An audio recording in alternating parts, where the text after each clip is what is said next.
Friends এবং সুধী দর্শক, আসসালামু আলাইকুম এন্ড ভেরি গুড ইভিনিং। আজকে গত সেশনে ইন্টারন্যাশনাল অ্যাকাউন্টিং স্ট্যান্ডার্ড 8 নিয়ে কথা বলেছিলাম। আজকে কথা বলবো ইন্টারন্যাশনাল অ্যাকাউন্টিং স্ট্যান্ডার্ড 10, অর্থাৎ events after reporting periods. So এটি বলতে গেলে কয়েকটি ডেফিনেশন বা সংজ্ঞা আপনাদেরকে খুব সংক্ষিপ্ত আকারে প্রথমে বলে নিচ্ছি। সেটি হচ্ছে রিপোর্টিং ডেট। রিপোর্টিং পিরিয়ড আমরা জানি যে বাংলাদেশের রিপোর্টিং পিরিয়ডে ডিফারেন্ট ছিল, বাট এনবিআর গত কয়েক বছর আগে একটি সার্কুলারের মাধ্যমে বলেছে শুধুমাত্র ব্যাংকিং এবং নন ব্যাংকিং সহ এমএনসি কোম্পানিগুলো ছাড়া বাংলাদেশের সমস্ত লোকাল কোম্পানির অ্যাকাউন্টিং পিরিয়ড অর্থাৎ রিপোর্টিং পিরিয়ডটা সেট করা হয়েছে 1st of July each year to 30th June of each year। অর্থাৎ এখন আমরা জুলাইয়ের 1 তারিখে অ্যাকাউন্টিং ইয়ার শুরু হয় এবং জুনের 30-এ শেষ হয়। সেই অর্থে রিপোর্টিং পিরিয়ড বা রিপোর্টিং ডেট হচ্ছে 30th June of each year। So reporting ডেটটা আমরা জানলাম। এরপরে আমাদেরকে জানি যে নরমাল প্রসেসে ইন্টারন্যাশনাল অ্যাকাউন্টিং স্ট্যান্ডার্ড বলেন আর নরমাল প্র্যাকটিস বলেন, কোন কোম্পানির ফাইন্যান্সিয়াল স্টেটমেন্ট তৈরি করার প্রাথমিক যেটি দায়িত্ব বা কর্তব্য বা রেসপন্সিবিলিটি হচ্ছে management of the company, that is CFO এবং ফাইন্যান্স টিম, এবং অবভিয়াসলি এর পরে হচ্ছে বোর্ডে অ্যাপ্রুভাল হয়। তবে বোর্ডে অ্যাপ্রুভাল হওয়ার আগে অডিট, এক্সটার্নাল অথবা স্ট্যাটুটরি অডিট করতে হয়। সো নরমালি যেটা হয়, সিএফও অথবা ফাইন্যান্সের হেড অথবা ফাইন্যান্স টিম যখন অ্যাকাউন্টস প্রিপারেশন করে প্রাথমিকভাবে অডিটরদেরকে সাবমিট করে, অডিটররা একটা পিরিয়ড ধরে তারা সময় নিয়ে অ্যাকাউন্টসটি তাদের বিবেচনায় জাস্টিফিকেশন করে, তারা চেক ভেরিফিকেশন করে, এরপরে তারা ছোট্ট ইনিশিয়াল দিয়ে অ্যাকাউন্টসটি পাঠিয়ে দেয় ওই কোম্পানিতে এবং ওই কোম্পানির বোর্ডে এটিকে অ্যাপ্রুভ করতে হয়, যেটিকে আসলে অ্যাপ্রুভ না বলে আমরা অথেন্টিকেশন বলবো। সো বোর্ড যখন অ্যাকাউন্টটা অথেন্টিকেশন করে তখন ওই বোর্ডের আমরা জানি যে দুজন ডিরেক্টর, সিএফও, চেয়ারম্যান অথবা এমডি, এই যে আমাদের রিকোয়ারমেন্টটা আছে according to the company act, সেই অনুযায়ী দুজন ডিরেক্টর ইনক্লুডিং চেয়ারম্যান অথবা এমডি এবং কোম্পানি সেক্রেটারি অথবা সিএফও এটিকে সাইন করে অডিটরের কাছে পাঠানো হয়। অডিটের ফার্ম থেকে এটিকে আসলে অডিটেড হয়েছে, এই সিগনেচারটা দেওয়ার পরে বেসিক্যালি ওয়েটিং করা হয় ফর দ্য এজিএম। এজিএম এসে ফাইনালি জেনারেল শেয়ার হোল্ডাররা এই অ্যাকাউন্টসটাকে অ্যাপ্রুভ করেন। সো অ্যাপ্রুভাল ডেট হচ্ছে এজিএম, অথেন্টিকেশন ডেট হচ্ছে বোর্ড মিটিং এবং রিপোর্টিং ডেট হচ্ছে প্রতি বছরের শেষ দিন, দ্যাট ইজ 30 জুন বা 30th জুন। সো এটি আমরা যখন জানলাম, এরপরে হচ্ছে ইভেন্টস। ইভেন্টস মানে হচ্ছে ব্যালেন্স শিটের যে 30 জুন আপনি শেষ করছেন, এরপরে এমন কোন ঘটনা বা ইভেন্ট যেটি আপনার অ্যাকাউন্টসকে ইম্প্যাক্ট ফেলে বা অ্যাকাউন্টসের ডিসক্লোজার, ফুল ডিসক্লোজার হতে বাধা দেয়। দ্যাট ইজ অ্যাকাউন্টসের এখানে দুটি থাকে, একটিকে বলা হচ্ছে অ্যাডজাস্টিং ইভেন্টস আর একটাকে বলা নন অ্যাডজাস্টিং ইভেন্টস।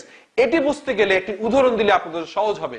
ধরুন অ্যাডজাস্টিং ইভেন্ট সেগুলি হবে যেগুলোর এক্সিস্টেন্স 30th জুনে অর্থাৎ রিপোর্টিং ডেটে ছিল, সেগুলোকে অ্যাডজাস্টিং করতে হয়, আর যেগুলোর অ্যারাইজাল আফটার দ্য রিপোর্টিং ডেট হয়েছে সেগুলোকে আসলে নন অ্যাডজাস্টিং আইটেম। সো আমি একটা ক্লিয়ার করি।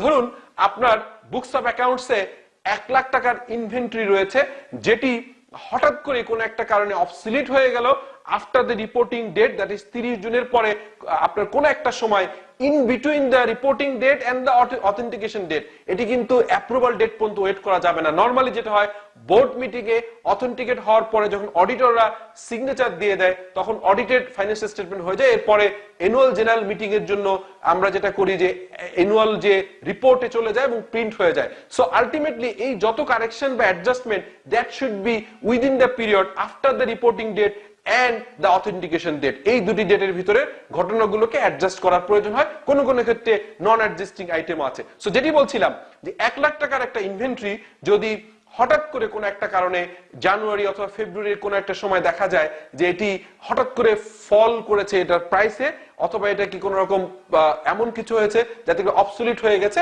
আপনি স্ক্র্যাপ আকারে 5000 টাকায় বিক্রি করতে হচ্ছে। So that is a significant একটা ইস্যু। অবভিয়াসলি এটি আপনার শেয়ার হোল্ডারদেরকে ডিসক্লোজ করতে হবে। That's why you need to adjust it. Similarly আপনার একটা ল্যান্ড ছিল ব্যালেন্স শিটে, যেটি হচ্ছে ধরেন 5 কোটি টাকা দাম, এবং আপনি as usual কোনো ইন্ডিকেশন ছিল না, কোনো ইম্পায়ারমেন্টে কোনো ধরা পড়েনি যে এটির সিগনিফিকেন্ট ভ্যালু ফল করবে অথবা কোনো থ্রেট আছে। বাট আনফরচুনেটলি আপনার যে ফ্যাক্টরি ল্যান্ডটা আছে অথবা আপনার একটি অন্য হেড অফিসের ল্যান্ড অথবা আপনার ইনভেস্টমেন্ট পারপাসে ল্যান্ড রয়েছে, সেই ল্যান্ডটি কোনো একটা বড় নদী, লেটস সে আমি উদাহরণ হিসেবে বলি পদ্মা নদীর পাড়ে কোনো একটি জাজিরা পয়েন্ট বা কোনো একটা পয়েন্টে আপনার ল্যান্ডটা ছিল, হঠাৎ করেই সার্টেনলি, এটা আগে থেকে জানা ছিল না, আপনার কয়েকদিনের অত্যন্ত নদীর খরস্রোতার কারণে মাইলের পর মাইল জমি অর্থাৎ ল্যান্ড নদীগর্ভে হারিয়ে গেছে। সেইভাবে আপনি কিন্তু হঠাৎ করে আপনার ল্যান্ডটি একদম পানিতে চলে গেল, তখন আপনাকে কিন্তু এই 5 কোটি টাকার ইম্প্যাক্টটা আপনার এজিএম এসে যখন শেয়ার হোল্ডাররা দেখতে চাইবেন, সেটিকে আপনাকে ইনকর্পোরেট করতে হবে। That is why it is adjusting event. কিছু কিছু নন অ্যাডজাস্টিং ইভেন্ট আছে, যেমন আমরা যেটা জানি যে ডিভিডেন্ড দিতে হয়। ডিভিডেন্ড কিন্তু অ্যানুয়াল অ্যাকাউন্টস রিপোর্টিং ডেটের পরে, অথেন্টিকেশনের পরে এজিএম এ যে অ্যাপ্রুভ হয়, তো সেক্ষেত্রে যখন আমরা ডিভিডেন্ডের ডিক্লেয়ার এবং পে করি, সেটিকে আসলে অ্যাডজাস্টমেন্টের প্রয়োজন হয় না। সো এই বিষয়টা আমাদের মাথায় রাখতে হবে যে কোনগুলো, এবং যে কতগুলো কমন ঘটনা আমরা যখন কেস করব আপনাদেরকে ক্লিয়ার করব যে অ্যাডজাস্টিং ইভেন্ট খুব বেশি হবে না, হয়তো 12-15টা আইটেম অ্যাজ ইউজুয়াল, আর নন অ্যাডজাস্টিং আইটেম প্রচুর আছে। সো মূলত হচ্ছে যে যখন আপনি অ্যাকাউন্টিং রিপোর্টিং ডেটের পরে before authentication of the accounts এমন কোন সিগনিফিকেন্ট ঘটনা ঘটলো যেটি আপনার user of the financial statement, not only the share holder, the stake holders as a whole, like the NBR, the other bankers and all, they need to know the information. So আমরা জানি accounting এর সবচেয়ে ভালো accounting তিনিই হবেন যিনি ফুল disclosure, খুব easy ভাষায়, খুব কমন ফরম্যাটে এবং আইএফআরএস কমপ্লাই করে ফুল ডিসক্লোজার করবেন। That is the thing you need to do. So আমরা ইন ফিউচারে ইন্টারন্যাশনাল অ্যাকাউন্টিং স্ট্যান্ডার্ড 10 অর্থাৎ ইভেন্টস আফটার রিপোর্টিং ডেটার উপরে একটি কেস বেস ভিডিও তৈরি করব। সেই ভিডিও অগ্রিম দেখার আমন্ত্রণ জানিয়ে আজকের মতো শেষ করছি। আল্লাহ। কিছুটা কি বোঝা গেল এখানে কি বলার চেষ্টা করেছি? আমি এখন মেইন প্রেজেন্টেশনে যাচ্ছি, বাট তার আগে ইচ্ছা করে আপনাদের সাথে এটা শেয়ার করলাম। এর কারণ হচ্ছে যে 5 মিনিটের একটা কুইক ফিডব্যাক কিন্তু আপনারা পেয়ে গেলেন। হ্যাঁ, শোনা যাচ্ছে আমাকে? জি স্যার। ওকে, তো এখন আমরা যদি এখন শুরু করি, কি বুঝলেন বলেন? সোফার যে 5-6 মিনিটে একটা ভিডিও দেখলেন, এই ভিডিও থেকে আন্ডারস্ট্যান্ডিংটা বলেন। আমরা এবার চমৎকার করে জিনিসটা আবার ডিসকাস করবো। এটা খুবই ইম্পর্টেন্ট একটা আইএস। বলেন প্লিজ, এনিওয়ান। অথেন্টিকেশন ডেটের আগে যদি কোনো ঘটনা ঘটে যেটা ওই ফিনান্সিয়াল পিরিয়ডের ভিতর কোনো কিছু এফেক্ট করে, যেরকম স্টক ওইটা পুড়ে গেল স্যার, ওটা তো আমরা অথেন্টিকেশনের আগেই আমি জানতে পারলাম, তাইলে ওটা আমার রিপোর্টের ভিতর, অডিট রিপোর্টের ভিতর ওটা ইফেক্ট করতে হবে স্যার। আবার ইস্যু আছে ওটা, আমি রাইট। তারপরে এখানে কয়েকটা জিনিস টেকনিক্যাল ইস্যু আছে, ওইটা আমি ওই ভিডিও থেকেও, কারণ ভিডিও তো খুব শর্ট সময় করা, এখন আমি শেয়ার করব। সো আপনি ওকে, আমি পয়েন্টটা বুঝেছি।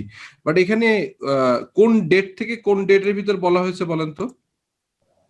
জুলাই 1 টু 30 জুলাই। আমি কোনো টাইম, স্পেসিফিক টাইম চাচ্ছি না, আমি জানতে চাচ্ছি অ্যাকাউন্টিং ইয়ার তো একজন একরকম হতে পারে, আমি সেটা বলছি না। এখানে কতগুলো ডেটের কথা বলা ছিল, ডেটগুলো কি বলেন তো kindly? Sir accounting period and আর ওই অথেন্টিকেশন ডেটটা এর মাঝে। অ্যাকাউন্টিং পিরিয়ড ডেটকে আমরা কি বলছি, ডেটটাকে কি বলছি? 1 জুলাই থেকে না না না, এটা জানতে চাচ্ছি না। 1 জুলাই আমি ডেটটা জানতে চাচ্ছি না। আচ্ছা আমি বুঝতে পেরেছি। এখন হোপফুলি যে ক্লিয়ার, আমার কি পুরো শোনা যাচ্ছে আমাকে ক্লিয়ার একদম? জি স্যার। ওকে স্যার, তাহলে আমি শুরু করি। আপনাদের সব অ্যান্সার সব কোশ্চেনের ভিতর থাকবে ইনশাআল্লাহ। So let start. যেহেতু ভিডিওটা একবার দেখেছেন আর একটু ভালো হবে। So welcome once again, my beloved students. This is IS 10, that is event after the reporting period. এখন এখানে ইভেন্টস একটা ঘটনা, রিপোর্টিং পিরিয়ড একটা ঘটনা। হ্যাঁ, সো আমি বা রিপোর্টিং ডেট বলছি। একটু আগে আপনাকে যেটা জিজ্ঞেস করছিলাম, that is basically I wanted to know about the date. There is 2 important date, সবাই একটু নোট নেন। First of all is call, যেটাকে হচ্ছে বলা হয় রিপোর্টিং ডেট। সবাই লেখেন রিপোর্টিং ডেট। হ্যাঁ, লিখেছেন? জি স্যার। রিপোর্টিং ডেট কবে এবার বলেন, রিপোর্টিং ডেট কি?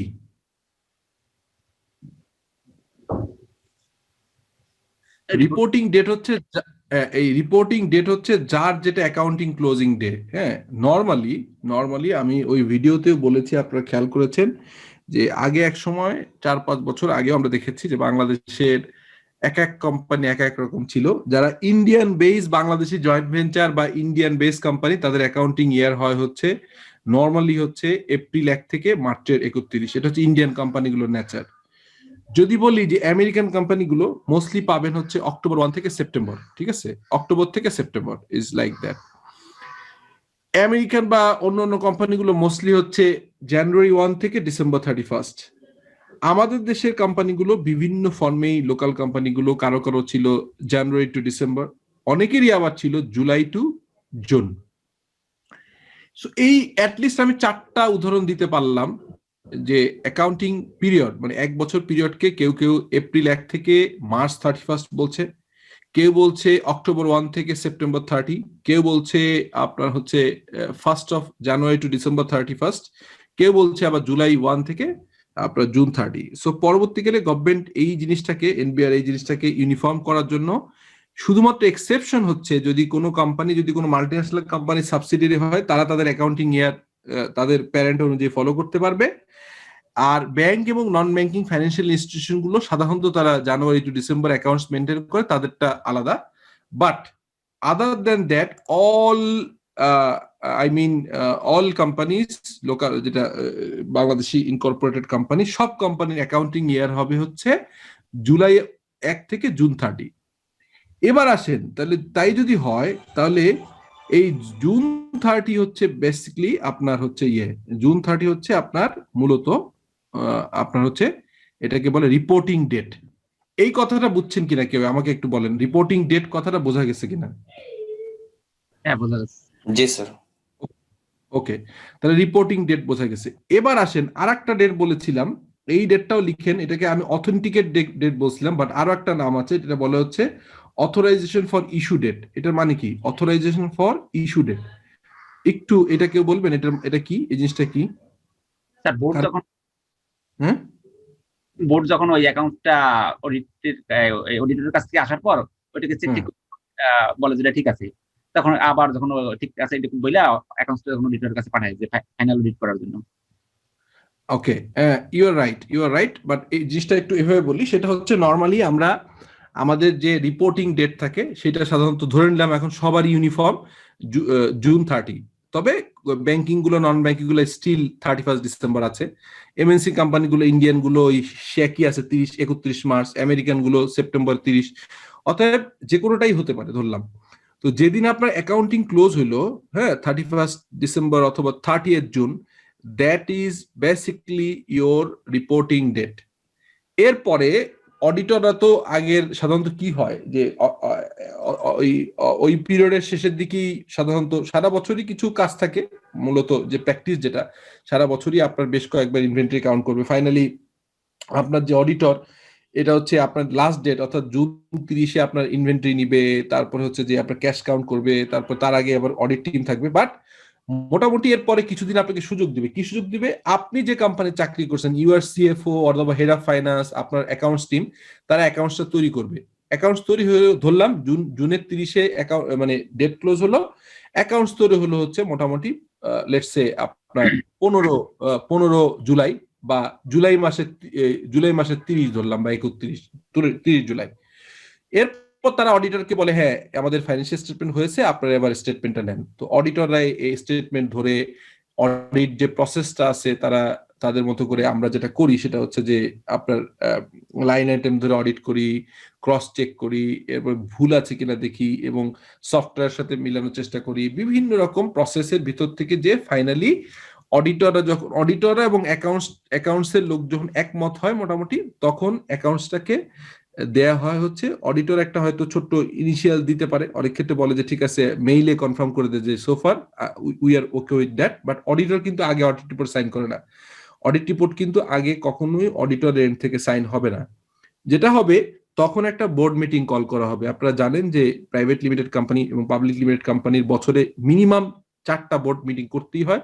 সো স্বাভাবিকভাবেই অ্যানুয়াল এন্ডের ডিভিডেন্ডকে নিয়ে, ডিভিডেন্ড ডিক্লারেশন এবং সামনে এজিএম কে আয়োজন নিয়ে একটা বোর্ড মিটিং হয়ই নর্মালি। সো সেই বোর্ড মিটিংটায় অ্যাকাউন্টসটাকে অথরাইজেশন ফর ইস্যু বলে অথবা অথেন্টিকেশন বলে, দুটোই বলে, আমি একটু আগে যেটা বলছিলাম। সো এই যখন বোর্ড মিটিং এ এটা মোটামুটি একটা অথেন্টিকেশন করা হলো অথবা অথরাইজ ফর ইস্যু করা হলো, তখন অডিটরের কাছে পাঠানো হয়, অডিটররা এটা সাইন করে, সাইন করার পরে লিস্টেড কোম্পানিগুলোর অ্যানুয়াল রিপোর্ট প্রিন্ট করা হয় এবং এজিএম আয়োজন করা হয়। তো এই যে আপনার রিপোর্টিং ডেট, মানে যেখানে আপনার অ্যাকাউন্ট যেদিন ক্লোজ হলো, রিপোর্টিং ডেট থেকে অথরাইজেশন ফর ইস্যু অথবা বোর্ড মিটিং এর অথেন্টিকেশন, বোর্ড মিটিং পর্যন্ত যে সময়টা, এই সময়টাকেই বলা হচ্ছে আপনার হচ্ছে পিরিয়ড, হ্যাঁ, যেটাকে বলা হচ্ছে events after the reporting period. এই পিরিয়ডকে কনসিডার করা হবে। ওয়ান্স বোর্ড মিটিং এ কনফার্ম হয়ে গেল, অডিটররা সাইন করলো, প্রিন্টিং এ গেল, তখন কিন্তু আর এটাকে কনসিডার করা হবে না। বোঝা গেছে পয়েন্টটা? এবার ক্লিয়ার? কারো কোনো ডাউট, কোশ্চেন আছে? এটা ভেরি ইম্পর্টেন্ট, এই জন্য I wanted to make sure that all of you are very much sure about that. মানে আমরা খুব অল্প পড়বো, বাট খুব মানে মজা করে পড়বো, খুব মানে যত্ন করে পড়বো, সো দ্যাট কোনো কনফিউশন না থাকে। বলেন তো কোনো কোশ্চেন আছে কিনা? অনেক কোনো কোশ্চেন আছে? স্যার এক্সাম আসলে কোশ্চেন আসতে পরে এগুলার আর বোঝা যাবে ভালো। ওকে, তাহলে আগাই, তাহলে একটু আগাই। হ্যাঁ, ঠিক আছে, তাহলে আমরা বুঝলাম, আমরা এই ডেট গুলো বুঝে ফেললাম, so is good, no doubt about that. আমরা এটা দেখলাম, এরপরে আমরা চলে আসলাম এখানে। এবার আসেন যে কোনো ঘটনাই কি, ধরেন ওই আমি তর্কের খাতিরে ধরলাম যে আমার জুনের 30 তারিখে অ্যাকাউন্টস ক্লোজ হয়েছে, আর বোর্ড মিটিং হয়েছে সেপ্টেম্বরের 30। তার মানে হচ্ছে কয় মাস হয়? জুলাই, আগস্ট, সেপ্টেম্বর, 3 মাস।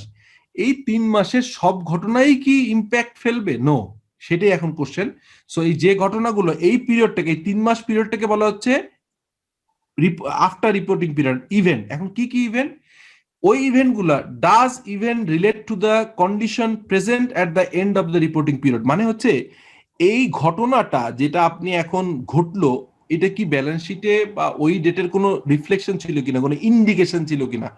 দেখেন, আমি আমার ভিডিওতে দুটা উদাহরণ দিয়েছিলাম। একটা উদাহরণ দিয়েছিলাম যে ইনভেন্টরি ভ্যালু অনেক পড়ে গেছে, ইনভেন্টরি ভ্যালু যখন পড়ে যায় তখন কি হয়? নিশ্চয়ই আমার একটা ইম্পায়ারমেন্ট করা দরকার ছিল ওই সময়। সো ইম্পায়ারমেন্ট যে করা হয় নাই, হ্যাঁ, ইম্পায়ারমেন্ট না হওয়ার কারণে কিন্তু আমাদের কি হয়েছে, আমাদের কিন্তু এটা ধরা পড়লো এখন এসে। মানে ইম্পায়ারমেন্ট টেস্টটা করা হয় নাই দেখেই কিন্তু এটা সিগনিফিকেন্ট হয়ে গেল। আমি যদি ইম্পায়ারমেন্ট টেস্ট করতাম, তাহলে আমি দেখতে পেতাম যে আমার যে 10 লাখ টাকার ইনভেন্টরি ছিল, এই 10 লাখ টাকার ইনভেন্টরির পরে আমাদের কি হলো, 10 লাখ টাকার যে কমে যাচ্ছে প্রাইসটা, এই কমা প্রাইসটা কিন্তু আমি চেক করলেই পেয়ে যেতাম। ঠিক আছে, সো এইটা করা হয়নি দেখেই চ্যালেঞ্জটা কিন্তু আসছে। ঠিক আছে, সো আমার কাছে কোশ্চেন ইম্পর্টেন্ট যে হচ্ছে এইটা যদি আমি ওই ইনভেন্টরি 10 লাখ টাকা ইনভেন্টরি আমার বুকস অফ অ্যাকাউন্টসে ছিল, এটা জুনের 30-এ অ্যাকাউন্টস ক্লোজ হয়েছে, জুলাই মাসের 25 বা 30 তারিখ অথবা আগস্ট মাসের 5 তারিখে এসে যখন ইনভেন্টরি সেল করা হলো, সেল করতে যে দেখা গেল যে 10 লাখ টাকা ইনভেন্টরি কোনোভাবেই 4 লাখ টাকার বেশি সেল করা যাচ্ছে না, অথবা 5 লাখ অথবা 6 লাখ। তখন আমার কোশ্চেন, তাহলে এই যে জিনিসটা হলো, তাহলে আমি কি বছর শেষে এটা কি ইম্পায়ারমেন্ট টেস্ট করে দেখছিলাম? আমি কি নেট রিয়েলাইজেবল ভ্যালু, আমি আমার ইনভেন্টরি কি প্রপারলি নেট রিয়েলাইজেবল ভ্যালু মেথডে দেখেছিলাম যে এটার ভ্যালু কমে যাচ্ছে? এটা কি কোনো ইন্ডিকেশন ছিল? হ্যাঁ, ইন্ডিকেশন ছিল, কিন্তু আমি চেক করি নাই। সো এই কারণে এটাকে এখন অ্যাডজাস্টমেন্ট করতে হবে। এই লসটা, এই 10 লাখ থেকে যে আপনার লস আসলো, মানে আমি যদি ধরলাম 10 লাখ টাকা ইনভেন্টরি ছিল, বিক্রি হয়েছে 6 লাখ টাকায়, এই যে 4 লাখ টাকা লস, এই লসটা আমি পরের পিরিয়ডে দেখাবো না, এই লসটা আমি আগের যে অ্যাকাউন্টস ক্লোজ করে আসছি ওই অ্যাকাউন্টস ঠিক করে তারপরে আমি করব। এটাকেই বলা হয় হচ্ছে অ্যাডজাস্টিং ইভেন্ট। যখন বলা হয় যে এটা কি ইন্ডিকেশন ছিল, ইয়েস, তাহলে adjust amount recognition in the financial statement. ঠিক আছে, আর একটা উদাহরণ দেই। ধরেন আপনার জুনের 30-এ অ্যাকাউন্টস ক্লোজ হয়েছে, আপনি মে মাসে একটা ভুল করছিলেন। কি ভুল করছিলেন? আপনার 21 লাখ টাকার একটা খরচ ভুলে বুক করছেন 12 লাখ টাকা, মানে 2 এবং 1 উল্টে গেছে, 21 লাখের জায়গায় 12 লাখ হয়ে গেছে। এই যে 21 লাখের জায়গায় 12 লাখ হয়ে গেল, এই যে এর কারণে ইম্প্যাক্ট পড়লো কয় লাখ টাকার? কেউ একজন বলেন, কয় লাখ টাকার একটা খরচ কম, কয় টাকা কম চার্জ করা হলো এখানে? 9 লাখ টাকা। 9 লাখ টাকা। এই 9 লাখ টাকা এবার আপনি বলেন যে এইটা কি অ্যাডজাস্টিং ইভেন্ট, আপনার কমন সেন্স কি বলে, এটা কি অ্যাডজাস্টিং ইভেন্ট নাকি non adjusting event, common sense কি বলে? Adjusting event. Adjusting exactly. কিন্তু আর একটা উদাহরণ দেই, আমরা জানি যে আমাদের বুকস অফ অ্যাকাউন্টস ক্লোজ হয় হচ্ছে রেকর্ডিং ডেটে, তারপরে আমাদের হচ্ছে একটা অডিটের প্রসেসের পরে ফাইনালি বোর্ড মিটিং এ যে অথেন্টিকেশন হয় অথবা অথরাইজেশন ফর ইস্যু হয়, এরপরে এজিএম এ যে ফাইনালি অ্যাকাউন্টস অ্যাপ্রুভ হয়, ডিভিডেন্ড অ্যাপ্রুভ হয়, অনেক কিছু হয়। হ্যাঁ, তো এই যে ডিভিডেন্ড দেয়া হলো, এই ডিভিডেন্ড তো আমি জানি যে দিতেই হবে, কিন্তু এটা কি অ্যাডজাস্টিং না নন অ্যাডজাস্টিং? নন অ্যাডজাস্টিং, কারণ এটা তো আসলে ওইখানে কোনো ঘটনা না, এটা তো জানি আমরা যে ডিভিডেন্ড পরের বছরই সব সময় যাবে, পরের বছরই রিফ্লেকশন হবে, এটা কোনোদিনই আগের বছর দেয়া যাবে না, because dividend is not expenditure, এটা হচ্ছে অ্যালোকেশন অফ প্রফিট, অতএব এইটা পরে যাবে, এটাই স্বাভাবিক। তাহলে আমরা কি, আচ্ছা এবার আসেন তাহলে অ্যাডজাস্টিং বুঝলাম, যখন এই কোশ্চেনের অ্যান্সার নো হচ্ছে তখন বলা হচ্ছে এই ইভেন্টটা কি ম্যাটেরিয়াল, যদি মানে যদি ইম্যাটেরিয়াল হয় তাহলে কিছুই করতে হবে না, আর ম্যাটেরিয়াল হলে আপনাকে ডিসক্লোজ করতে হবে। এইটা একটা উদাহরণ দেই সিম্পল। ধরেন আপনার নর্মালি আপনার হচ্ছে ব্যবসা চলছিল, সব ঠিকঠাক, কোনো সমস্যা নাই, হঠাৎ করে জুন মাসে অ্যাকাউন্টস ক্লোজ হলো, জুন মাসে অ্যাকাউন্টস ক্লোজ হওয়ার পরে আপনার হচ্ছে সেপ্টেম্বরের 30 তারিখে হচ্ছে বোর্ড মিটিং হচ্ছে, হঠাৎ করে মনে করেন জুলাই মাসের 13 তারিখে আপনার ফ্যাক্টরি এলাকা হচ্ছে, ফ্যাক্টরি আছে আপনার হচ্ছে ঢাকা থেকে দূরে, লেটসে সিলেটে একটা বড় ধরনের ভূমিকম্প হলো। ভূমিকম্পের ফলে আপনার ফ্যাক্টরি বিল্ডিংটা ক্র্যাশ করলো, পড়ে গেল। এখন বলেন এই ফ্যাক্টরি বিল্ডিং ক্র্যাশ করার কারণে ওইখানে 2 কোটি টাকার হচ্ছে যে ক্ষতি হয়ে গেল, কারণ বিল্ডিং এর ভ্যালু ছিল, বুক ভ্যালু 2 কোটি টাকা, এখন এটা পুরোটাই নীল হয়ে গেল। এই 2 কোটি টাকা কি অ্যাডজাস্টিং ইভেন্ট নাকি নন অ্যাডজাস্টিং ইভেন্ট? প্রথম কোশ্চেন। Non adjusting sir. এটা কি অনিক শাহ বললো? জি স্যার। কিভাবে বুঝলেন বলেন তো, এটা কিভাবে বুঝলেন যে এটা নন অ্যাডজাস্টিং? স্যার আমি স্যার নন অ্যাডজাস্টিং এর স্যার কয়েকটা কারণ আছে, স্যার ডিভিডেন্ড ডিক্রিজ, তারপর স্যার ন্যাচারাল ডিজাস্টার আর decline in face value of investment, এগুলো হয়ে থাকলে স্যার নন অ্যাডজাস্টিং হয়ে থাকে কি স্যার? ফ্যান্টাস্টিক। কিন্তু আমি যদি এইভাবে বলি, অনেক থ্যাংক ইউ, বুঝতে পারছি আপনার ঘটনাটা। আমি যদি এরকম বলি যে এই ভূমিকম্প হবে এর কোনো ইন্ডিকেশন ছিল না আপনার ওই যে 30 জুনের, আমি বলছি ডাজ ইভেন, এইখানে দেখেন, does even relate to the condition present at the end of the reporting period. ভূমিকম্প হবে এরকম কোন ঘটনা কি, এরকম কোন আলামত, এরকম কিছু ভূমিকম্প থেকে কেউ আলামত দিতে পারে না, 1 মিনিট আগেও কেউ বলতে পারে না। সো ভূমিকম্প হবে এরকম কোন কন্ডিশন রিপোর্টিং পিরিয়ডে ছিল না, অতএব এটা অবভিয়াসলি নো হবে, আর নো হওয়ার কারণে এটা নন অ্যাডজাস্টিং। কিন্তু এবার আসেন, এটা কি ম্যাটেরিয়াল নাকি ইমম্যাটেরিয়াল? এবার বলেন তো অনেক, এটা কি ম্যাটেরিয়াল হবে না ইমম্যাটেরিয়াল হবে? ম্যাটেরিয়াল স্যার, কারণ বড় ঘটনা, 2 কোটি টাকার ক্ষতি। তাহলে কি করতে হবে? এটা ডিসক্লোজ করতে হবে। ডিসক্লোজ কোথায় করবেন? নোটে রাখবেন, অ্যাকাউন্টসের নোটে, রাখবে, ঠিক আছে না? অ্যাকাউন্টসের নোটে এটা ঢুকাইতে হবে, বোঝা গেছে? জি স্যার। তাহলে দেখেন চমৎকার, মানে সিম্পল, এটা কিন্তু অত্যন্ত ইম্পর্টেন্ট একটা আইএস, বাট আপনারা কিন্তু একদম 100% ক্লিয়ারলি বুঝেছেন। এরপরে আমাদের এই বিভিন্ন ডিসকাশন হবে, বাট মূল স্যার এটা কি তাহলে স্যার মূল ঘটনা হলো যে স্যার আমার স্যার মানে স্যার ফিসক্যাল ইয়ারের মধ্যে যখন অ্যাকাউন্টটা ক্লোজ করব, মানে ওটার মধ্যে স্যার ফিসক্যাল ইয়ার না, আমার ফিসক্যাল ইয়ার তো মানে গভর্নমেন্ট বলে, গভর্নমেন্ট ইয়ার, আমার অ্যাকাউন্টিং ইয়ার, আমি যে আমার যে ফাইন্যান্সিয়াল স্টেটমেন্টের যে অ্যাকাউন্টিং ইয়ার আছে, ওই ইয়ার এন্ডেড লাস্ট ডেটটাকে বলা হচ্ছে রিপোর্টিং ডেট। এই রিপোর্টিং ডেট, হ্যাঁ বলেন প্লিজ। মানে স্যার একটা ঘটনা ঘটলো স্যার, মানে স্যার শাইকবাগের ফল তো স্যার মানে স্যার এখনো স্যার পাওয়া গেল না। মানে স্যার যেমন স্যার আমি একটা পণ্য স্যার বিক্রি করলাম একজন স্যার ব্যান্ডের কাছ থেকে, উনি স্যার মনে করলাম স্যার জুলাই মাসের পর আগস্ট মাসে দেওয়ালে হয়ে গেল। মানে এরকম যখন স্যার ওই যে স্যার 1-2 মাসের জন্য পার্থক্য থাকবো, তখন স্যার মানে স্যার এরকম কিছু মানে বুঝতে পারছি। আপনার প্রশ্নটা বুঝছি। ও আরেকটা কোশ্চেন করছে অনেক, হ্যাঁ অনেক একটা কোশ্চেন করছে, এটা আমি একটু উত্তর দেই। চমৎকার কোশ্চেন করছে। ধরেন আমরা তো বাকিতে প্রোডাক্ট সেল করি, বাকি প্রোডাক্ট নর্মালি ক্যাশ সেল করলে আমরা লিখি ক্যাশ ডেবিট অথবা ব্যাংক ডেবিট, সেলস ক্রেডিট। আর আমরা যখন বাকিতে ক্রেডিটে সেল করি তখন অ্যাকাউন্টিং এন্ট্রি হয় হচ্ছে account receivable debit, sales credit. এখন আপনি এর সারা বছর এরকম প্রচুর বাকি করছেন, আপনার রিপোর্টিং ডেটে এসে আপনার 5,000 টাকার হচ্ছে লেটসে অ্যাকাউন্ট রিসিভেবল আছে। সেই 5,000 টাকার ভিতরে একজনের কাছে পেতেন 300 টাকা, ওই ভদ্রলোক আপনার হচ্ছে জুন ক্লোজ হয়েছে, জুলাইয়ে ক্লোজ হয়েছে, আগস্টের 7 তারিখ এসে সে ব্যাংক কর্তৃক তাকে দেউলিয়া হয়েছে, অথবা লোকটা সবকিছু রেখে পালায়া বিক্রি করে দেশের বাইরে চলে গেছে, না পাত্তা হয়ে গেছে, অথবা সে মারা গেছে, মারা যাওয়ার কারণে তার ব্যবসা বন্ধ হয়ে গেছে। সো মোটামুটি ইট ইজ ক্লিয়ার দ্যাট আপনি এই টাকাটা পাবেন না।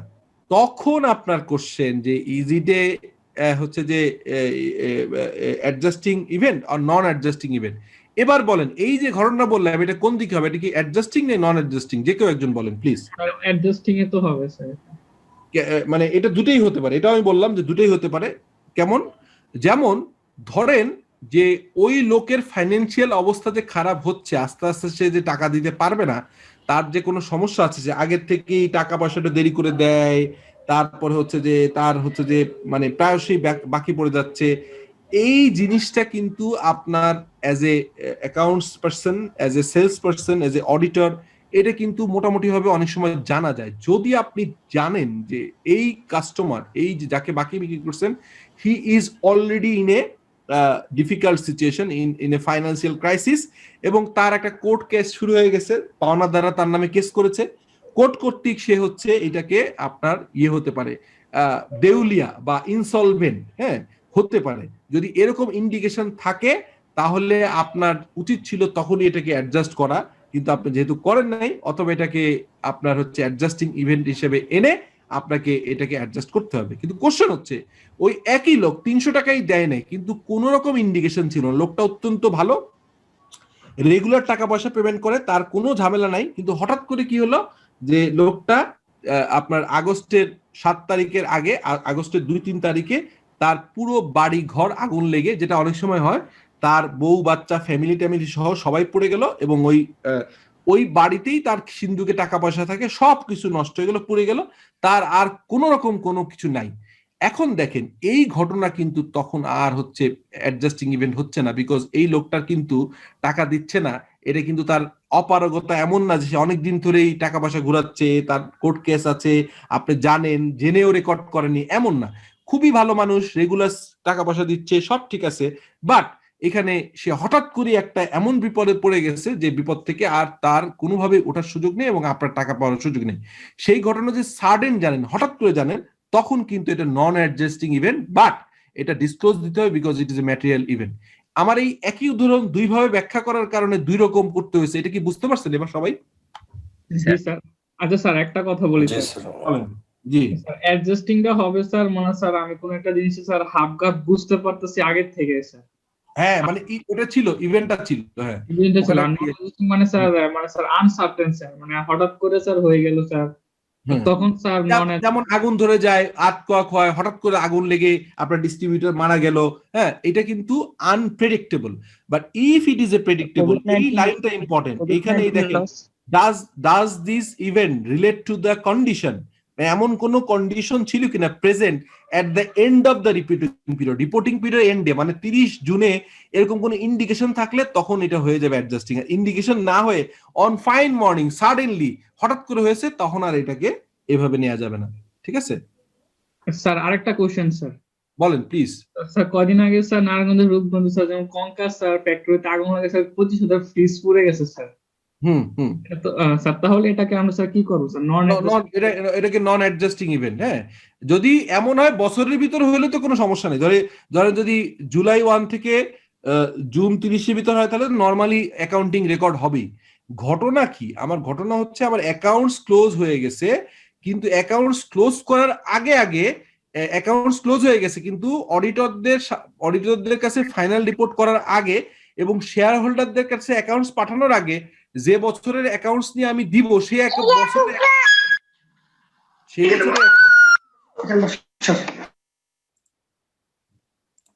ওকে, আমি যেটা বলছিলাম আবার একটু বলি, সেটা হচ্ছে যে আমার যে কোশ্চেনটা ছিল, কোশ্চেনটা হচ্ছে যে আপনার নর্মালি আপনার অ্যাকাউন্টিং পিরিয়ডের ভিতর যে কোনো ঘটনা তো আপনি এমনি রেকর্ড করেন, তাহলে তো আর কোনো চ্যালেঞ্জ নেই, এটা তো নর্মাল ঘটনা, চুরি হইতে পারে, ভেঙে যেতে পারে, অনেক কিছু হইতে পারে, ক্ষতি হইতে পারে, আপনার আগুন লেগে যেতে পারে, ডিস্ট্রিবিউটর টাকা না দিতে পারে, অনেক কিছু হইতে পারে। বাট কোশ্চেনটা হচ্ছে যে আমার রিপোর্টিং ডেটে ওই বছরের অ্যাকাউন্টসটা ক্লোজ হয়েছে, সেই ক্লোজ হওয়ার পরে অডিটররা কাজ করছে, final authorize for issue accounts হাতে আছে, বোর্ড মিটিং এ অ্যাপ্রুভাল হয়ে গেলেই এজিএম এ যাবে, এজিএম এ গেলে শেয়ার হোল্ডাররা এই অ্যাকাউন্টসটা দেখবে, কিন্তু শেয়ার হোল্ডাররা জানতে পারবে না যে তার একজন ডিস্ট্রিবিউটর ছিল যিনি অনেক বড় ডিস্ট্রিবিউটর, ভালো ডিস্ট্রিবিউটর, কিন্তু তার অলরেডি তার জুন 30তেই তার হচ্ছে অলরেডি আমরা জানতে পারতাম যে সে অলরেডি ব্যাংকরাপসির দিকে যাচ্ছে, কারণ তার বিরুদ্ধে অলরেডি পাওনাদাররা মামলা করছে, পত্রপত্রিকায় চলে আসছে যে এই লোকের ফাইন্যান্সিয়াল অবস্থা খারাপ,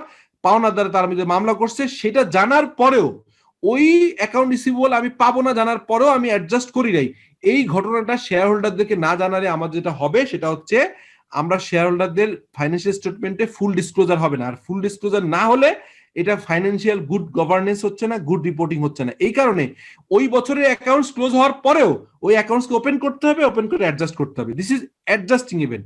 আর যেটা নন অ্যাডজাস্টিং এবং ম্যাটেরিয়াল, যেমন ধরেন আমি বললাম যে আর্থকোয়াকে আগুন লেগে গেছে, অথবা আর্থকোয়াকে বিল্ডিং ভেঙে গেছে, অথবা আপনার আগুন লেগে গেছে, সেই জায়গায় যদিও এটার কোনো ইন্ডিকেশন রিপোর্টিং ডেটে ছিল না, বাট ওই জিনিসটাকে কিন্তু আমাদের যেটা করতে হবে যে শেয়ার হোল্ডারদের চোখে নোটিশ আনার জন্য ডিসক্লোজার আকারে ফাইন্যান্সিয়াল স্টেটমেন্টসের শেষে যে 5টা পার্ট, প্রথমে স্টেটমেন্ট অফ ফাইন্যান্সিয়াল পজিশন, তারপর স্টেটমেন্ট অফ ইনকাম স্টেটমেন্ট যেটা comprehensive income, other income, change in equity statement, cash flow statement, 4টা 5 নম্বর ফাইন্যান্সিয়াল স্টেটমেন্ট হচ্ছে note to the financial statement বা যেটাকে ফাইন্যান্সিয়াল ডিসক্লোজার বলে। এখানে আমাকে মেনশন করে দিতে হবে যে দো this is not a adjusting event, এটার কোনো ইন্ডিকেশন রিপোর্টিং ডেটে ছিল না, স্টিল এই আগুন লাগার কারণে, ভূমিকম্পের কারণে আমাদের 2 কোটি টাকার ক্ষতি হয়ে গেছে, এবং বিল্ডিংটা ছিল এত স্কোয়ার ফিট এবং এত টাকা তার বুক ভ্যালু ছিল, সেই বিল্ডিংটা ক্র্যাশ করে গেছে, ফলে আমার বুক ভ্যালুটা লস হবে। This should be reported, disclose in the notes to the financial statement. আমি একদম ক্লিয়ার করে দিয়েছি কিন্তু, ঠিক আছে? স্যার একটা প্রশ্ন ছিল স্যার। কি এটা? Sir Shariful Islam sir. ও প্লিজ শরীফ বলেন। জি স্যার, আমি যেটুকু বুঝলাম আর কি, যে রিপোর্টিং ডেট হলো 30শে জুন, আর অথেন্টিকেশন ডেট হলো স্যার বোর্ড মিটিং, আর অ্যাপ্রুভাল ডেট হলো এজিএম। তো স্যার রিপোর্টিং ডেট থেকে অথেন্টিকেশন ডেট এর মাঝখানে যে সময়টা, এটা কি sir events after the reporting period? হ্যাঁ, ওই না ইভেন্টস না, রিপোর্টিং পিরিয়ড। ইভেন্টস তো আগে, রাইট, রিপোর্টিং পিরিয়ডে আফটার দ্য রিপোর্টিং ডেট। হ্যাঁ, ওই রিপোর্টিং ডেট থেকে ওই সময়ের ভিতরে কনসিডার করবে। Right, you are right, exactly. Sir এটা কি কোনো স্পেসিফিক টাইম আছে যে এর মধ্যে এটা করতে হবে, অ্যাডজাস্টমেন্ট বা নন অ্যাডজাস্টমেন্ট? যদি না, ওই যে আপনার তো বুঝতেছেন, আপনি দেখেন এখানে আমি সবই কিন্তু বলে ফেলছি। ধরেন আপনি এজিএম এ তো নিয়ে যাবেন, আচ্ছা এখন ধরেন আপনি বোর্ড মিটিং এ, আপনার বোর্ড মিটিং এর আগে আপনি এটা তো তাহলে তো বোর্ড মিটিং তো করতেই পারবেন না। যদি ধরেন আপনি এরকম একটা ইন্ডিকেশন আছে যে আপনার এরকম একটা ঘটনা ঘটছে, বোর্ড মিটিং এ আপনি এটা যদি না আনেন তাহলে তো অডিটর আপনার রাজি হবে না। সো অডিটরকে রাজি করতে হলে বোর্ড মিটিং এ যাওয়ার আগে এটা ঠিক করে যেতে হবে। হ্যাঁ, যদি এটা নোটিশ হয়, ঠিক আছে। আর কোনো কারণে লুকায় রাখলো, ফ্যাক্টরিতে আগুন লাগছে লুকায় ফেলছে, that is a different ball game. But এটা কিন্তু ওই বোর্ড মিটিং এ বা যেখানে অথরাইজ টু ইস্যু অথবা authentication date in the board meeting, সেখানে তো অ্যাকাউন্টস কারেক্ট করে নিতেই হবে, আদারওয়াইজ অডিটর তো সাইন করবে না। অডিটর বলবে আমি এটা সাইন করবো না, তুমি আবার বোর্ড মিটিং করো, কারণ তোমাকে আমি অ্যাকাউন্টস দিছিলাম ঠিকঠাক করে, কিন্তু তার ভিতরে তোমার একটা ঘটনা ঘটছে এবং এটা ইন্ডিকেশন কিন্তু ছিল ইন দা রিপোর্টিং ডেট, তোমরা আমাকে হাইড করছো এক, অথবা এটা ইন্ডিকেশন ছিল না কিন্তু ঘটনাটা অনেক ম্যাটেরিয়াল, ফলে ডিসক্লোজার রাখতে হবে। তুমি notes to the financial statement change করো, আগের নোট ছিল 10টা, 11 নম্বর নোটে ঢুকাও যে আমার বিল্ডিংটা ভূমিকম্পে ভেঙে গেছে এবং তার ক্ষতি এত টাকা, এটা ঢুকায় আনো, তারপরে আমি অডিট রিপোর্ট সাইন করব। বোঝা গেছে? জি স্যার, থ্যাংক ইউ স্যার। ওকে ওকে, এবার আমরা এই ডেফিনিশন গুলো জানি। আচ্ছা, এখানে আমি আপনাদেরকে এইখানে আমি বললাম, আপনারা পড়ে পড়ে আপনারা আমি যাকে বলবো সেইটা অ্যান্সার দিবেন। হ্যাঁ, প্রথমটা হচ্ছে যে একটু ঝামেলাই ফেলবো। আচ্ছা, এখানে ইউসুফ আছে, ইউসুফকে আমি বলবো যে ইউসুফ আপনাকে আমি আনমিউট করছি, আস্ক টু আনমিউট। হ্যাঁ, আপনি আনমিউট হন, আনমিউট হয়ে আপনি প্রথমটা অ্যান্সার দেন, evidence of permanent diminution of the property value prior to the year end, এটা কি বলেন?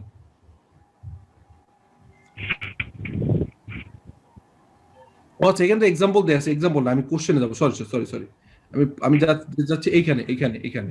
আচ্ছা, ইউসুফ বলেন এখানে অথরাইজেশন ডেট কোনটা, যেটাকে আমি অথরাইজেশন ডেট বলছি, ডেটটা কবে? the presentation of the financial statement of Beximco for the accounting period ended December 31st, 2000,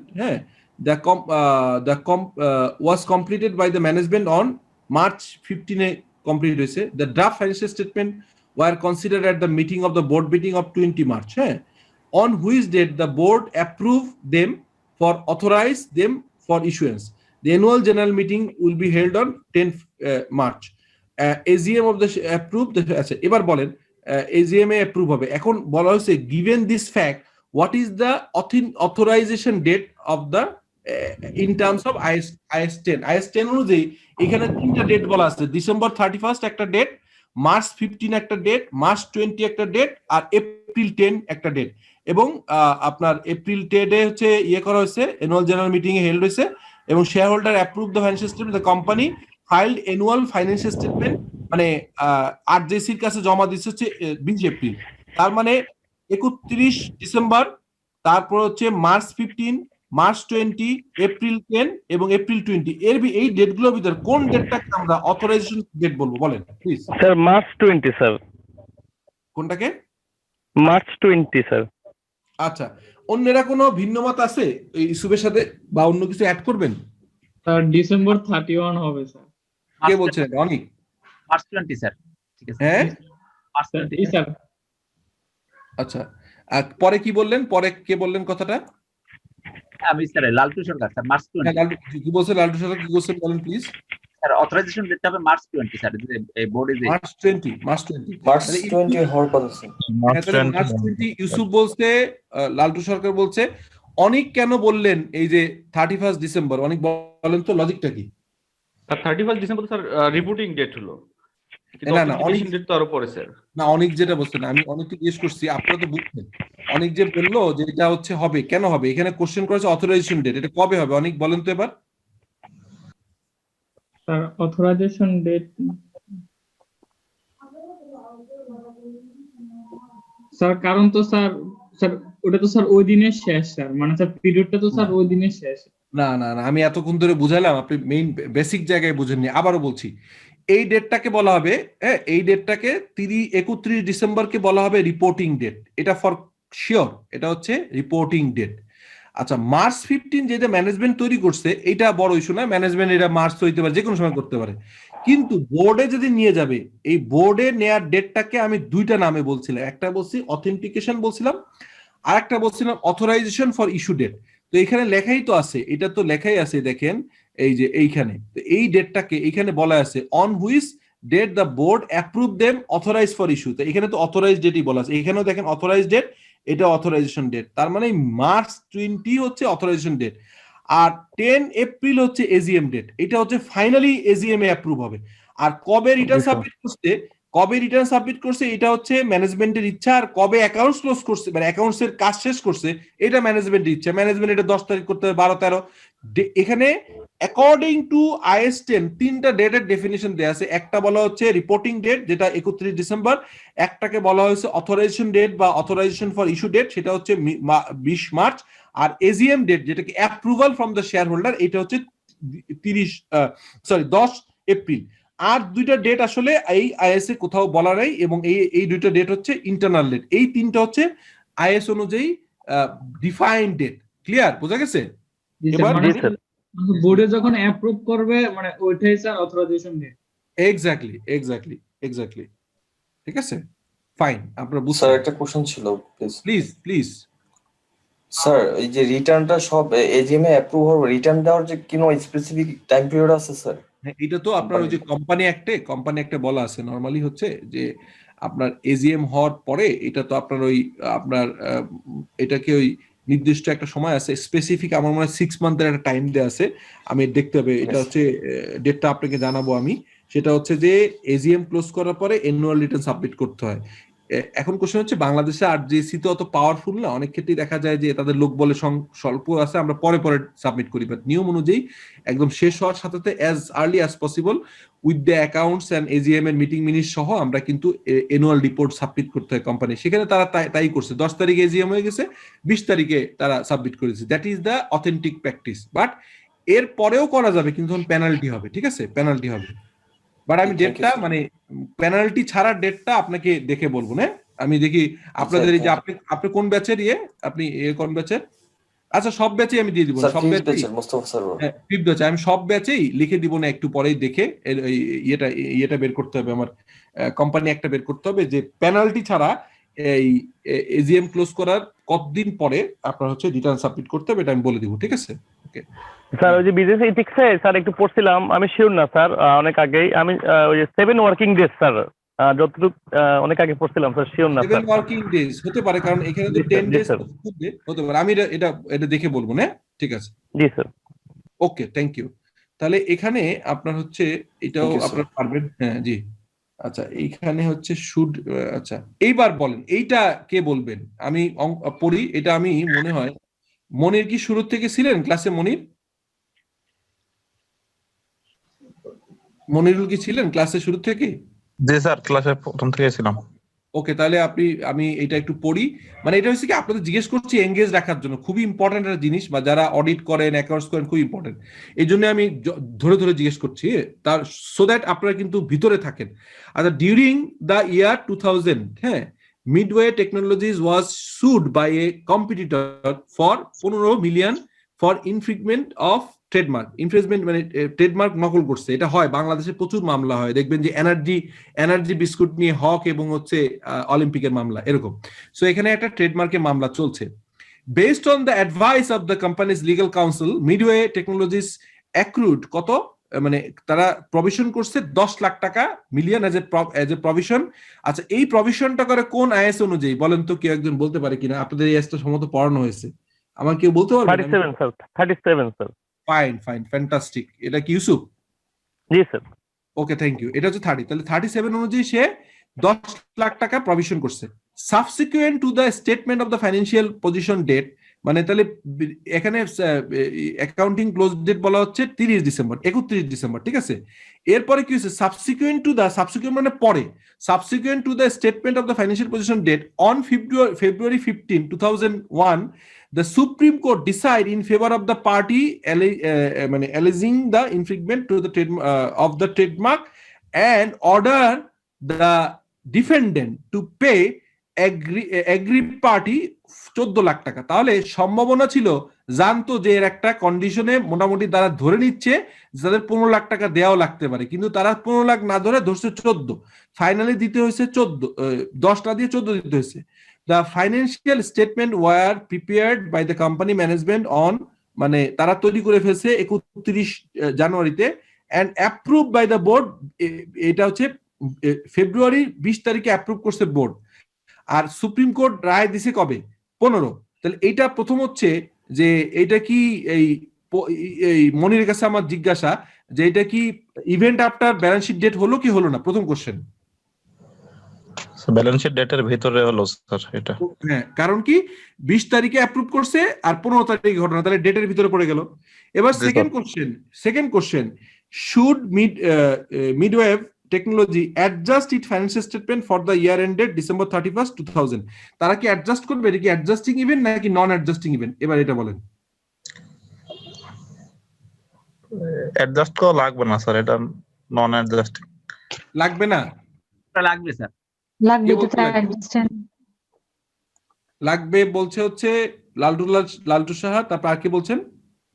লাগবে বলছে কে? শারমিন সুলতানা বলছেন। স্যার লাগবে স্যার, লাগবে এটা, কারণ প্রভিশন করা ছিল তো। হ্যাঁ, মানে হচ্ছে উনি জানতো যে 15 লাখ টাকা, আপনার যখন মামলা চলে আপনার বিরুদ্ধে কয় টাকার মামলা হয়েছে আপনি তো জানেন, তাই না? কোর্টে তো আপনার ওই যে মানি সুট মামলা হয় না, তারপরে ওই যে অনেক সময় করে ওই যে কি বলে এটাকে, ওই যে আপনার বিরুদ্ধে কেউ করলে এটাকে বলে কি, অপমান করলে একটা মামলা করেন, এটা কি বলে এটাকে? আমি সরি, মানহানি মামলা। সো মামলার কয় টাকা মামলা করছে এটা আপনি জানেন। সো আপনি জানেন যে 15 লাখ টাকা করছে, তো 15 লাখ টাকা পর্যন্ত হইতে পারতো, 15 লাখ হইতে পারে, 14, 13, 12, 10 যাই হইতে পারে, কিন্তু আপনি নিজের থেকে মনে হয়েছে যে একটু কম করে ধরি, আমার প্রফিটেবিলিটি বা যে কোনো কারণে সে কিন্তু 15 না ধরে 14 ধরছে, 10 ধরছে। দেখেন যদি 15 ধরতো আর 14 হইতো তাহলে কিন্তু সে 1 লাখ টাকা এখানে ডিসক্লোজ করে সে ঘুরে দিতে পারতো, কিন্তু সে কম প্রভিশন করছে। So according to the IAS 10, এবং আমার কাছেও মনে হচ্ছে, আমি এক্সাম্পলটা আসলে অনেকদিন দেখি নাই, আমি দেখবো, আমার কাছে মনে হচ্ছে this is a adjusting event. Monir এখন বলেন যে কেন আপনার কাছে নন অ্যাডজাস্টিং মনে হচ্ছে? আমরা সবাই মনে করছি অ্যাডজাস্টিং, মনিরের কেন মনে হচ্ছে নন অ্যাডজাস্টিং? এবার আমি ব্যাখ্যা পাওয়ার পর বুঝছেন নাকি এখনো কনফিউশন আছে? স্যার এখন clear sir. Okay okay okay. Midway technology should adjust the provision 4 lakh টাকা। ওকে, তাহলে ঠিক আছে, আমরা আমাদের ব্রেন এবং আমাদের লজিক এবং IAS কিছুই বিট্রে করেনি, ইটস ওকে, বোঝা গেছে?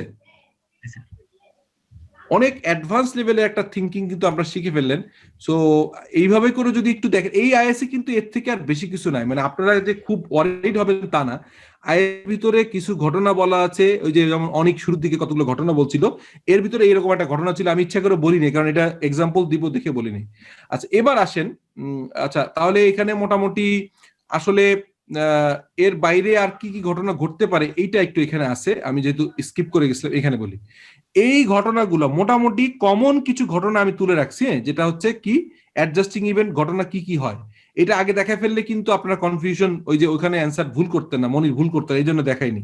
এখানে কি কি আছে দেখেন, if the event already occurred on or before the reporting period, মানে আগেই ঘটছে, and information of the evidence after reporting period indicates that the measurement or recognition of the event amount of the event, মানে ঘটনা আগেই ছিল, মানে ঘটনা indication reporting ডেটে ছিল, আপনি অথরাইজ ডেট অথবা অথরাইজেশন ফর ইস্যু ডেটের আগে জানতে পারলেন যে কোনো একটা ঘটনা ঘটছে। কি কি ঘটনা?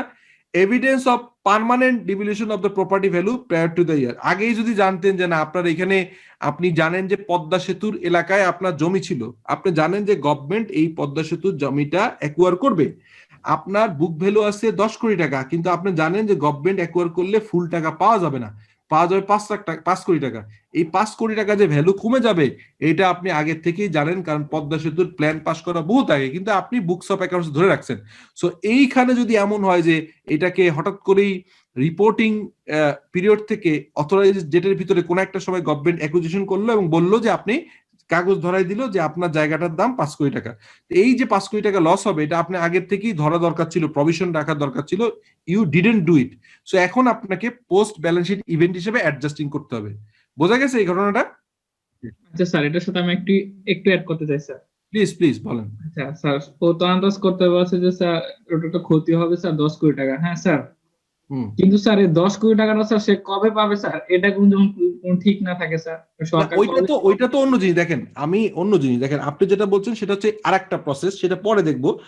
যখন ধরেন আপনি একটা ল্যান্ড গভর্নমেন্টের কাছে, গভর্নমেন্ট অ্যাকুইজিশন করা মানে তো গভর্নমেন্টের কাছে সেল করছেন, সেল করে একটা লস হয়েছে, মানে আপনার 10 কোটি টাকা বুকস অফ অ্যাকাউন্টসে ছিল, তারপরে আপনি এটাকে গভর্নমেন্টকে দিতে হয়েছে, দেওয়ার দিনের এন্ট্রিটা কি হবে, আপনার অ্যাকাউন্ট রিসিভেবল ডেবিট বা আপনার land sale, land receivable form, account receivable তো হবে না কারণ এটা তো আপনার ল্যান্ড আপনি বিক্রি করেন না, অ্যাকাউন্ট রিসিভেবল হয় নিজের প্রোডাক্ট বিক্রি করলে, তো হবে হচ্ছে রিসিভেবল ফর্ম গভর্নমেন্ট ডেবিট, আর আপনার ল্যান্ড ক্রেডিট হবে, ব্যালেন্স শিট থেকে ল্যান্ড 10 কোটি টাকা সরাই ফেলবেন, 5 কোটি টাকা রিসিভেবল ফ্রম গভর্নমেন্ট হবে, আর 5 কোটি টাকা হবে হচ্ছে আপনার loss on disposal of your land.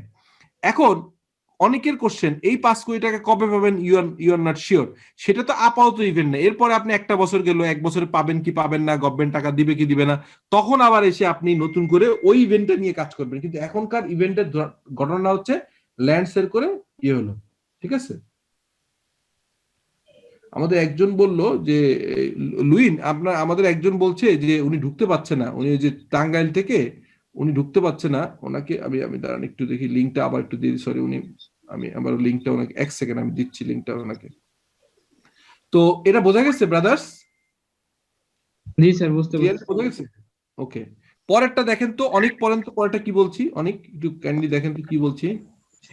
Sale of inventory after the reporting period for less than its selling value at the year end. হ্যাঁ, sale of inventory after the reporting period for less than the carrying value at the year end. ওই যে আমি বললাম একটু আগে উদাহরণ দিলাম যে আমি ইম্পায়ারমেন্ট টেস্ট করিনি অথবা আমি নেট রিয়েলাইজেবল ভ্যালু দেখলে কিন্তু মার্কেটে যে দাম কমতেছে অনেক সময় দেখেন, আমি একটা উদাহরণ দিই, আপনার এই টেকনোলজি বেস প্রোডাক্টের দাম খুব দ্রুত পড়ে যায়। যেমন ধরেন এক সময় আমরা ফিচার ফোন ইউজ করতাম, হঠাৎ করে দেখবেন যে ফিচার ফোনের দাম কমেছে, অথবা মোবাইল ফোন যদি বেশি দিন আপনার স্টকে থাকে প্রাইস কমবে ফর শিওর। নতুন ডিজাইন আসলেই, নতুন মডেল আসলে আগেরটার দাম কমে যায়। সো এইটা কিন্তু আপনার টেস্ট করতে হয়, এটাকে বলে হচ্ছে নেট রিয়েলাইজেবল ভ্যালু। মার্কেটে চেক করে দেখতে হয় ভ্যালু কমে গেছে কিনা। সো না করলে এটাকে অ্যাডজাস্টিং করতে হবে। Insolvency of customer with a balance owing at the end of, এইটাও কিন্তু ওই যে উদাহরণটা আমি দুই রকম বলছিলাম, এখানে একটা ব্র্যাকেটে লেখা দরকার ছিল যে আসলে ইন্ডিকেশন ছিল, হঠাৎ করে হয়ে গেলে কিন্তু আসলে কিছু করার নেই। আচ্ছা, তারপরে amount receive or paid in respect of legal আর ইন্স্যুরেন্স ক্লেম, ওই যে একটু আগে ক্লেমের কথা দেখালাম।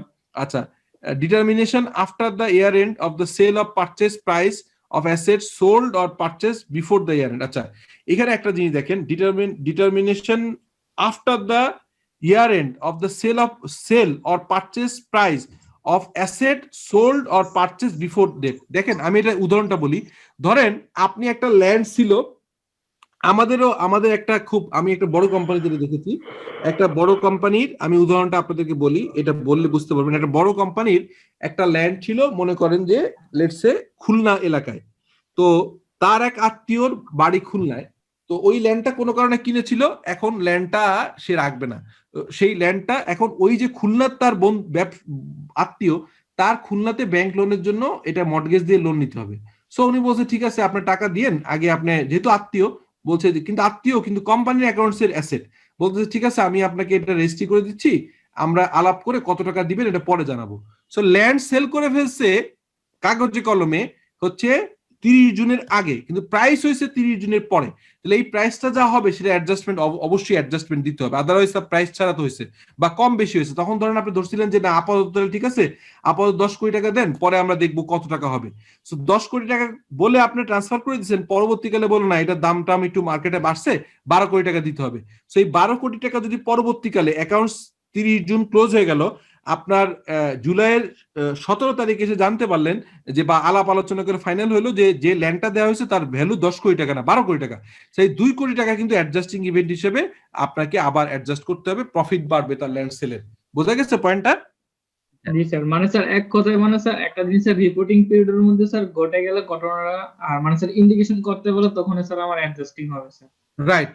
তারপর বলতেছে evidence of permanent divination of the value of long term investment. ওই যে দেখেন কিছু শেয়ার আপনাদের নিশ্চয়ই মনে আছে, একটা কোম্পানি ছিল পিপলস লিজিং না, ওটার নাম কি? হ্যাঁ, পিপলস লিজিং এর ইয়ে বাড়ছে, ওই শেয়ারের কি হলো, পিপলস না কি ওটা, ওই যে 2 টাকা হয়ে গেল, কোনটা বন্ধ হলো, কোন কোম্পানিটা? পিপলস লিজিং না? জি স্যার। তো পিপলস লিজিং এর এক সময় আমার মনে আছে 2010 সালে আমরাও পিপলস লিজিং এর শেয়ার ওরকমই 100 টাকার উপরে কিনেছিলাম, বা অনেকে পরে প্রাইস করে অনেকের প্রাইসই অনেক টাকা, 10, 12, 15, 20, 150 বিভিন্ন দামে আটকে গেছে। তো এরপরে কোম্পানিটা বন্ধ হয়ে গেল। এখন কোশ্চেন হচ্ছে বছরের শেষেতে আপনি জানতেন যে এটার প্রাইস পড়তেছে, এটা এই লিজিং কোম্পানির টাকা পয়সা ফেরত দিতে পারছে না, লিজিং কোম্পানির যারা হচ্ছে যে ওনাররা টাকা পয়সা নিয়ে চলে গেছে, ওই যে পিকে চৌধুরী না কি যেন নাম ছিল ভদ্রলোকের, উনি টাকা নিয়ে চলে গেছে। তো এখন পিকে হালদার তো টাকা পয়সা নিয়ে চলে গেছে। এখন কোশ্চেন হচ্ছে যে আপনি পরবর্তীকালে জানেন যে এই কোম্পানি বন্ধ হইতে পারে, কিন্তু আপনার ভ্যালু দেখানো ছিল 100 টাকা, 100 টাকায় ক্যারি করে গেছেন, কিন্তু আপনি যে এখন ভ্যালু 2-3 টাকা এসে পড়ছে এটা আপনি রিকগনাইজ করেন নাই। ফাইনালি কি হলো, ওই কোম্পানি হচ্ছে ব্যাংক কর্তৃক ব্যাংকরাপ্ট হয়ে গেল, ডিজলভ হয়ে গেল, বন্ধ হয়ে গেল, উইন্ডিং আপ হয়ে গেল, তখন আপনি এসে লস কভার করবেন। এটা করলে হবে না, এটা অ্যাডজাস্টিং ইভেন্ট হিসেবে রাখতে হবে, বিকজ আগে থেকে আপনি জানেন যে এই শেয়ারটা পড়তেছে। আচ্ছা, রিকভারি অফ এরর আর ফ্রড, এটা আমি বলছি যে ভুল করে ফেলছেন অথবা জেনে ফেলছেন, ভুল ঠিক করে ফেলতে হবে। The settlement of court case already বলছি, এটা তো আপনারা জানেন। এখন এই এক্সাম্পল গুলো যদি পড়ে ফেলেন তাহলে মোটামুটি একটা আইডিয়া আপনি পেয়ে যাবেন যে কোনগুলো অ্যাডজাস্টিং হয়, এর বাইরে আর খুব বেশি আনকমন থাকবে না, এইগুলোই ঘুরে ফিরে আসবে। সো এটা কি ক্লিয়ার সবার? ওকে, তাহলে আমরা এবার কয়েকটা নন অ্যাডজাস্টিং এক্সাম্পল দেখি। আচ্ছা, নন অ্যাডজাস্টিং এ প্রথমেই বলছি ডিভিডেন্ড তো নর্মাল প্রসেস, এটা তো আসলে আমি বারবারই বলেছি এটা নন অ্যাডজাস্টিং। ডিভিডেন্ড তো প্রতি বছরই বছর শেষের পরেই হবে, এটা কোনো আনইউজুয়াল ঘটনা। ইনভেস্টমেন্ট করলো, declining the market value of the investment after reporting period. আপনি জানেন না, ইন্ডিকেশন নাই, কিন্তু কোনো কারণে আপনি ইনভেস্টমেন্ট করছেন, পরে পড়ে গেছে, এটা তো আপনার কিছু করার নাই। বিজনেস কম্বিনেশন, তার মানে আগে জানতেন না বিজনেস, বা আগে জানতেন বড় শোনা, বিজনেস কম্বিনেশন হইলে এটার কোনো নট অ্যাডজাস্টিং। বিজনেস কম্বিনেশন হইতে পারে দুইটা কম, রবি এবং যে এয়ারটেল মিলে গেছে, লাফার সুরমা এবং হচ্ছে হোলসিম মার্জ হয়ে গেছে। সো এটা নিয়ে তো আসলে কোনো ইস্যু নেই, এটা নর্মালি অলওয়েজ নন অ্যাডজাস্টিং, এটা মাথায় রাখেন যে বিজনেস কম্বিনেশন এগুলা। Abnormally large change in the price of the asset of the foreign exchange rate. আপনি আগে একটা অ্যাসেট কিনছিলেন যেটা বাইরে থেকে ইম্পোর্ট করা, পরবর্তীকালে এটার ফরেন এক্সচেঞ্জের রেট অনেক বেড়ে কমে গেছে, অতএব গেইন হইতে পারে, লস হইতে পারে। ধরেন আপনি আমেরিকা থেকে একটা গাড়ি কিনছিলেন, ওই মডেলটা হঠাৎ করে পৃথিবীতে খুব ডিমান্ড হয়ে গেল, ফোর্ড গাড়ি কিনছেন, ধরেন ফোর্ড গাড়ির ওই মডেলটার দাম, চাহিদা আছে, অনেক দাম বেড়ে গেল। সো সেইটা কিন্তু আপনার তখন ইন্ডিকেশন থাকবে, কিন্তু আপনার ইন্ডিকেশন থাকুক বা না থাকুক, এটা কিন্তু ফরেন এক্সচেঞ্জের কারণে আপনি এটাকে non adjusting. Major purchase or sales asset, আপনি এটা বছরের শেষে বাকি সেল করতেই পারেন, আপনি অ্যাসেট সেল করলেন, কিন্তু অ্যাসেট সেল করে যদি কোনো প্রাইস সিগনিফিকেন্টলি ফল করে এবং তার ইন্ডিকেশন যদি অ্যাকাউন্টিং ইয়ার শেষে থাকে, রিপোর্টিং থাকে, তাহলে ভিন্ন কথা। কিন্তু আপনি নর্মালি আপনার বিজনেসের কারণে সেল করবেন না, সেই সেলের কিন্তু আসলে নন অ্যাডজাস্টিং। বাট এই সেলেরটা কিন্তু আপনাকে ডিসক্লোজ করতে হবে যদি অ্যামাউন্টটা বড় হয়। ধরেন 10 টাকার ইনভেন্টরি সেল করছেন, এটা তো কোনো বড় ইস্যু না, কিন্তু আপনার হঠাৎ করে আপনার মনে করেন যে ফ্যাক্টরি বিল্ডিং সেল করে ফেলছেন, অথবা আপনার হেড অফিসের বিল্ডিং বিক্রি করে ফেলছেন, that is a significant event, যদিও non adjusting, but it should be disclose in the note of the financial statement. তারপর announcement of the plan of discontinue operation, আপনি বিজনেস বন্ধ করবেন পরে বলছেন, ঠিক আছে?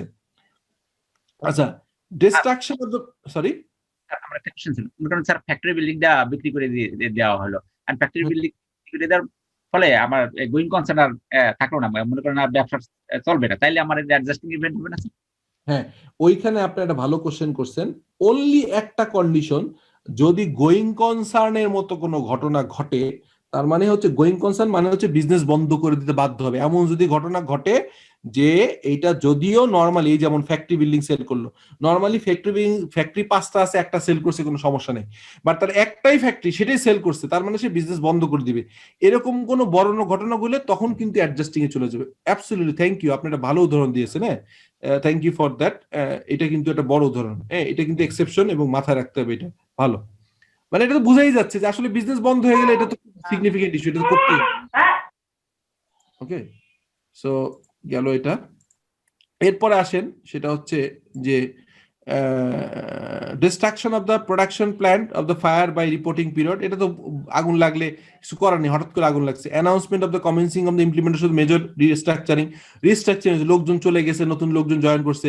Litigation commence after the reporting, মামলা হয়েছে বছরের পরে, তো বছরের পরে মামলা হইলে তো এটা নিয়ে আসলে কোনো বড় কোনো ঝামেলা নেই, বুঝছেন, এই আর কি। তো এখন আমরা মোটামুটি এই চ্যাপ্টার, এই আইএসটা শেষ করছি। ডিসক্লোজারে এসে আসলে আপনার নন অ্যাডজাস্টিং ইভেন্ট, বাট যেগুলো হচ্ছে সিগনিফিকেন্ট আছে, যেগুলো ম্যাটেরিয়াল, সেগুলো ডিসক্লোজ করতে হবে। কোনো কোশ্চেন আছে আপনাদের?